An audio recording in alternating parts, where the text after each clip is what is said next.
Assalamualaikum warahmatullahi wabarakatuh.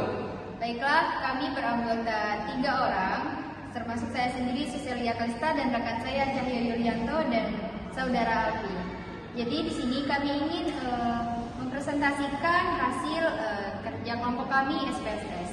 Dimulai dari saya sendiri. Jadi untuk langkah-langkah observasi dalam penelitian ini kami gunakan sebagai teknik pengumpulan data kualitatif untuk memperoleh gambaran nyata mengenai proses pembelajaran pendidikan agama Islam serta faktor-faktor yang mempengaruhi minat belajar siswa di kelas 7 di SMP IT Nabawi Darul Muhabbah. Jadi observasi ini dilakukan dengan tujuan untuk melihat secara langsung bagaimana pelaksanaan pembelajaran PAI di kelas, khususnya yang berkaitan dengan gaya mengajar guru. Kemudian, aspek-aspek yang observasi ditentukan berdasarkan perumusan masalah dan fokus penelitian, di mana meliputi gaya mengajar guru PAI dan juga penggunaan media pembelajaran. Jadi, kondisi lingkungan belajar serta perilaku dan minat belajar siswa dalam mengikuti pembelajaran PAI dan observasi ini dilaksanakan secara langsung di dalam kelas pada saat proses pembelajaran berlangsung tanpa adanya intervensi dari peneliti terhadap aktivitas guru maupun siswa. Jadi selama proses observasi, peneliti mencatat hasil pengamatan secara sistematis dalam bentuk catatan lapangan. Nah, catatan tersebut meliputi interaksi antara guru dan siswa. Terus suasana kelas, metode pembelajaran yang digunakan, dan bagaimana kegiatan pembuka seperti ice breaking, serta tingkat keterlibatan siswa dalam mengikuti pembelajaran di kelas. Baik, selanjutnya akan dilanjutkan oleh saudara Cahyo. Kemudian, instrumen wawancara yang digunakan dalam penelitian ini disusun dengan menggunakan metode wawancara semi terstruktur. Pemilihan metode ini didasarkan pada pendapat Sugiono yang menyatakan bahwa wawancara semi terstruktur digunakan untuk memperoleh data yang lebih mendalam, karena peneliti telah menyiapkan pedoman pertanyaan, namun tetap memberikan ruang bagi informan untuk mengembangkan jawabannya sesuai dengan pengalaman yang dimiliki. Penyusunan butir pernyataan wawancara dalam penelitian ini mengacu pada beberapa landasan teori yang relevan. Pertanyaan yang berkaitan dengan strategi pembelajaran dan perencanaan pembelajaran PAI disusun berdasarkan teori strategi pembelajaran yang dikemukakan oleh Muyasa yang menyatakan bahwa strategi pembelajaran mencakup perencanaan, pemilihan metode, serta pendekatan guru dalam penyusunan butir pernyataan wawancara dalam penelitian ini mengacu pada beberapa landasan teori yang relevan. Pertanyaan yang berkaitan dengan strategi pembelajaran dan perencanaan pembelajaran PAI disusun berdasarkan teori strategi pembelajaran yang dikemukakan oleh Muyasa yang menyatakan bahwa strategi pembelajaran mencakup perencanaan, pemilihan metode, serta pendekatan guru dalam mencapai tujuan pembelajaran. Selanjutnya, pertanyaan mengenai implementasi pembelajaran di kelas dan upaya guru dalam memotivasi siswa disusun berdasarkan teori motivasi belajar. Menurut Uno yang menyatakan bahwa motivasi belajar siswa dapat ditingkatkan melalui interaksi yang positif, perhatian guru, serta penciptaan suasana belajar yang menyenangkan. Kemudian pertanyaan yang berkaitan dengan penggunaan media pembelajaran mengacu pada teori media pembelajaran yang dikemukakan oleh Arsyad yang menyatakan bahwa media pembelajaran berfungsi sebagai alat bantu untuk memperjelas materi, menarik perhatian, dan meningkatkan minat baca siswa. Oke, pada langkah ini kita akan menggunakan aplikasi SPSS untuk mengolah data dari hasil kuesioner yang telah disebarkan kepada 30 siswa di khususnya kelas 7 di SMP IT Nabawi Darul Muhabbah. Baik, langsung saja ke aplikasi SPSS. Nah, di sini sudah disusun rapi di variable view mulai dari X1, X2, X3 sama dengan kemudian variabel Y. Kemudian ke data view. Di sini kita akan melakukan analisis deskriptif. Tekan analyze, kemudian deskriptif statistik, kemudian tekan deskriptif. Nah, di sini kita cukup memasukkan total dari masing-masing kuesioner atau variabel. Kemudian tekan OK. Nah, jadi hasil analisis deskriptif berdasarkan hasil pengolahan data SPSS diperoleh data, yaitu variabel X1 gaya mengajar guru, X2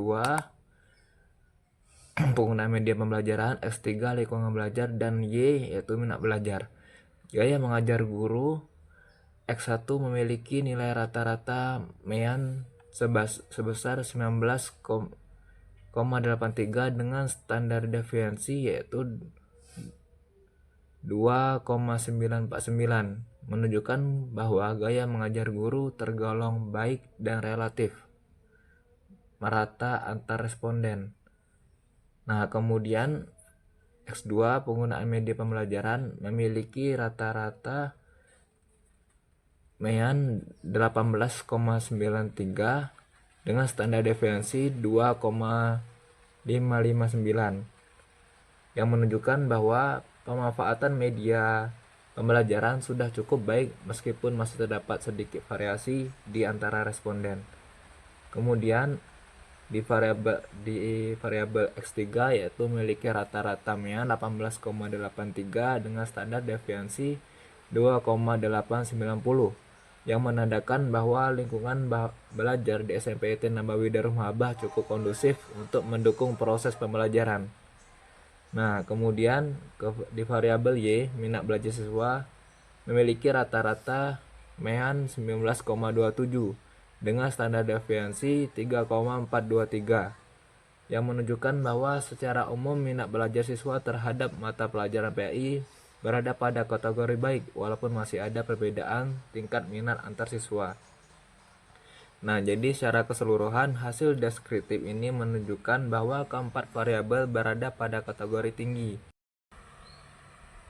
Oke, kita lanjut. Kita akan melakukan uji validitas data. Nah, langsung saja di sini sudah terdapat hasil kuesioner yang kita letakkan di aplikasi SPSS. Kita klik analyze, kemudian klik correlate, kemudian bivariate. Nah, kita masukkan semua item dari tadi mulai dari P1 sampai dengan P20, kemudian total, kemudian kita klik OK. Nah, di sini terdapat output dari uji validitas menggunakan SPSS.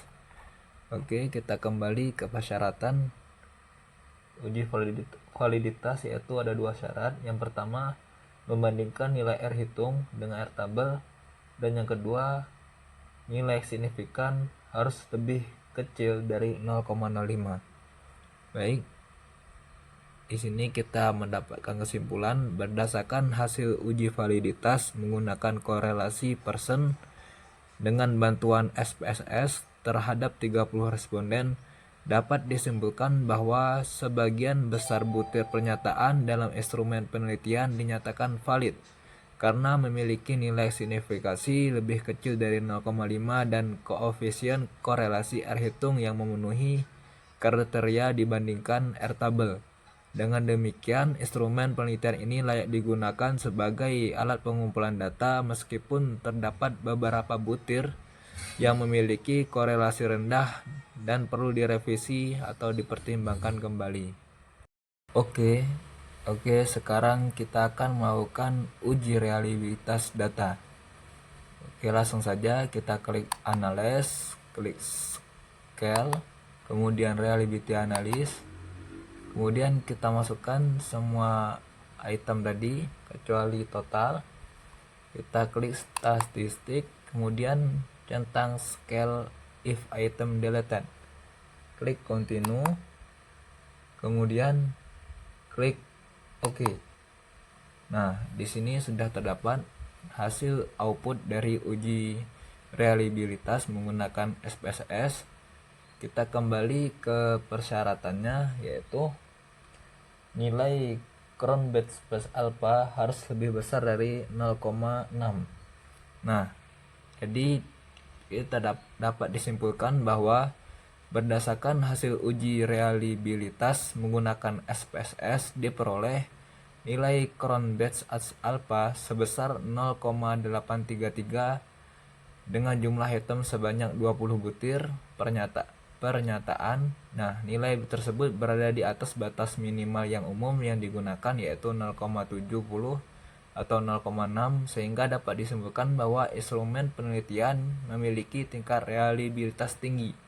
Artinya seluruh butir pernyataan dalam instrumen ini konsisten dan dapat dipercaya untuk digunakan dalam mengukur variabel penelitian.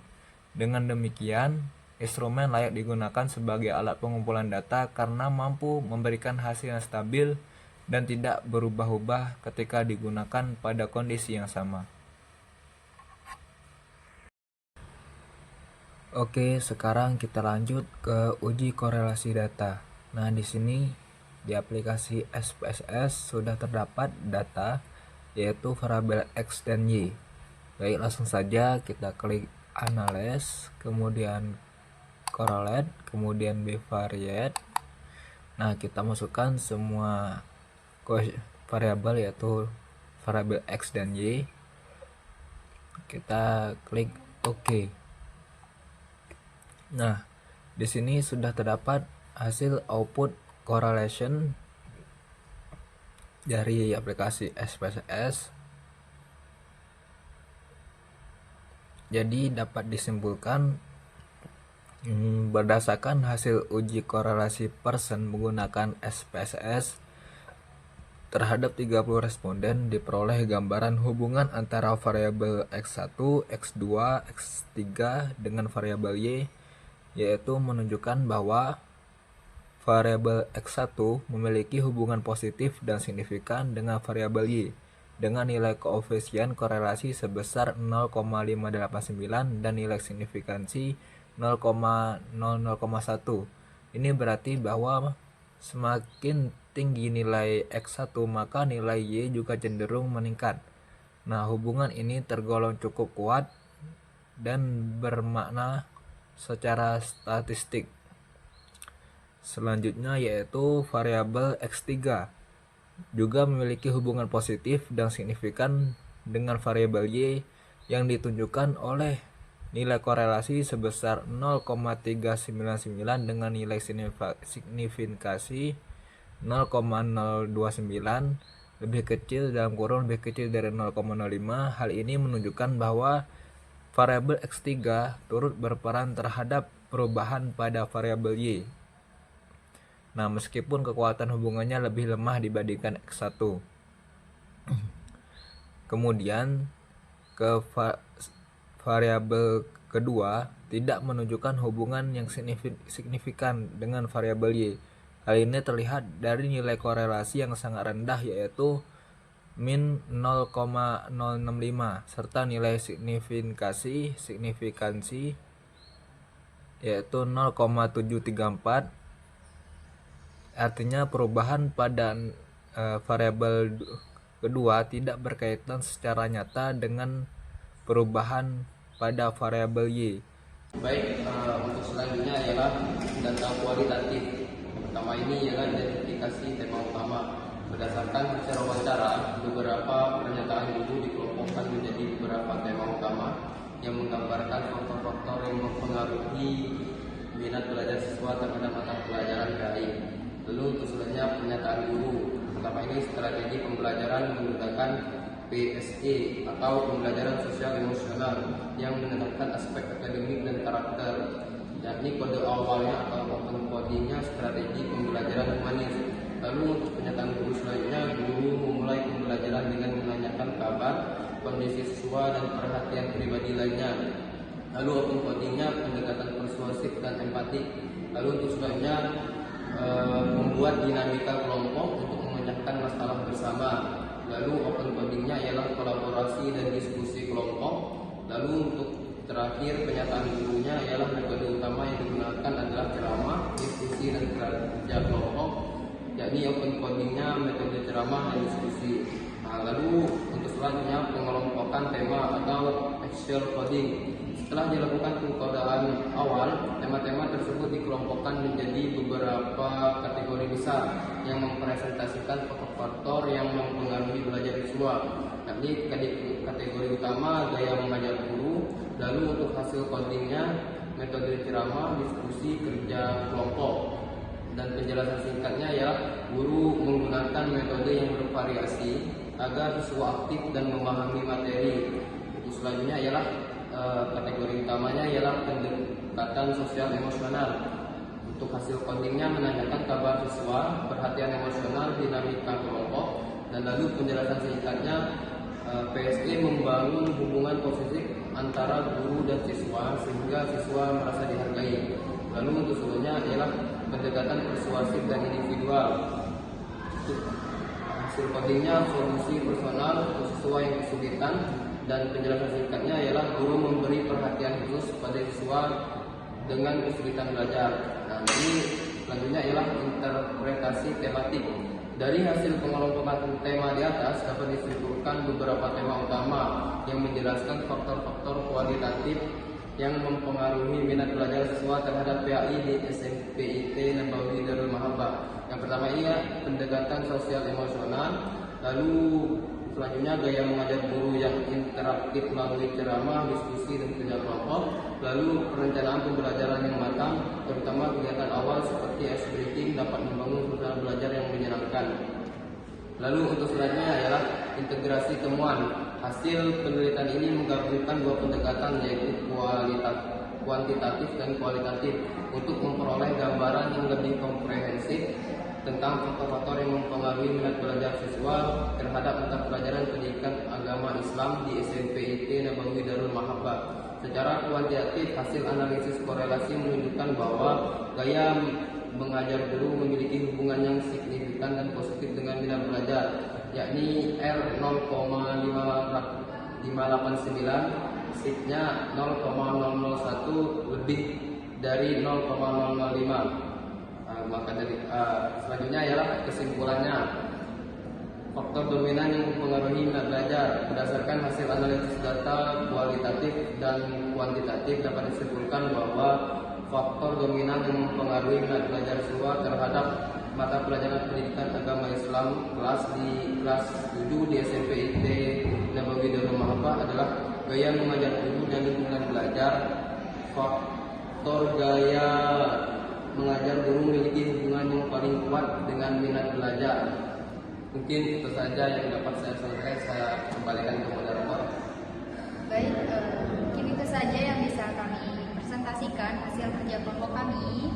Sekian, terima kasih. Wassalamualaikum warahmatullahi wabarakatuh.